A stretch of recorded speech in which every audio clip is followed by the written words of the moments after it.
मेरी बुआ का बेटा शहर में पढ़ने आया तो मैंने उसे अपने घर में रख लिया, क्योंकि मैं अकेली रहती थी। पति बाहर शहर होते थे। पति से बात की तो वो भी मान गए।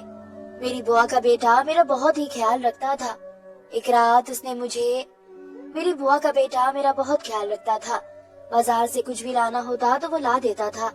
फिर मैं एक दिन बीमार हो गई और फिर मेरी बुआ का बेटा कहता कि आप अब आराम कर ले। रात को वो मुझे दूध के साथ दवाई खिलाकर चला जाता। जब सुबह होती तो मुझे बहुत सुकून होता। एक दिन मेरे पेट में बहुत दर्द हो रहा था। डॉक्टर के पास गई। डॉक्टर ने कहा कि तुम प्रेग्नेंट हो। मेरी तो जान ही निकल गई और आसमान मेरे सर पर आकर गिर गया। मैं हैरानी से डॉक्टर की तरफ देख रही थी, जो मुझ पर ऐसा झटका दे चुका था। मेरे सोचने और समझने की शक्ति खत्म हो चुकी थी। मुझे लग रहा था कि मुझ पर आसमान आकर गिर गया हो।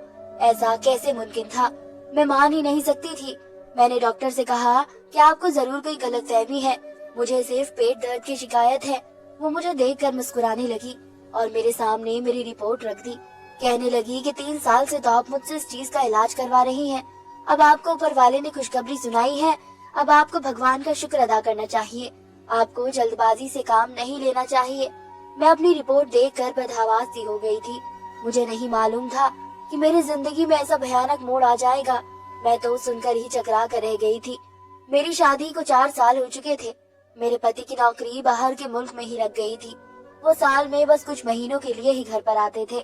उस वक्त मेरी ख्वाहिश थी कि इसी दौरान मैं उम्मीद से हो जाऊं कि मेरा दिल बच्चों में लग जाए, लेकिन हर बार मुझे मायूसी का मुंह देखना पड़ता था।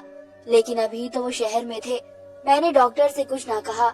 मेरे दिमाग ने काम करना बिल्कुल बंद कर दिया था। क्या सोचती? यश मेरा सगा भाई था, मेरी छोटी बुआ का बेटा था। मैं अपनी सोच में उलझती रही कि सामने से अपना घर का गेट देखकर मेरे तो कदम वहीं पर रुक गए थे। मैं बेयकीनी से यहाँ तक अपने बेजान वजूद को लाश की तरह घसीटते लेकर आई थी। मैं गम में इस तरह डूब गई थी कि मुझे सांस लेने में भी घुटन महसूस होने लगी थी। मैंने दरवाजे की बेल बजाई। यश ने ही दरवाजा खोला। मैं घर के अंदर आ गई। मुझे देखकर वो मुस्कुराने लगा। मेरे घर के अंदर आते ही वो कहने लगा कि बुआ, आज आपने इतनी देर क्यों कर दी? मैंने पहले तो आपका खाने पर बहुत इंतजार किया, लेकिन फिर मुझसे भूख बर्दाश्त नहीं हुई, इसलिए तो मैं खाना खा चुका हूँ। आपके लिए खाना लगा दूं? वो मुझसे बातें करता था। मेरी सबसे छोटी बुआ का बेटा, जो कि पढ़ने के लिए यहाँ गया था, अब पिछले कई महीनों से यहाँ मेरे पास रह रहा था।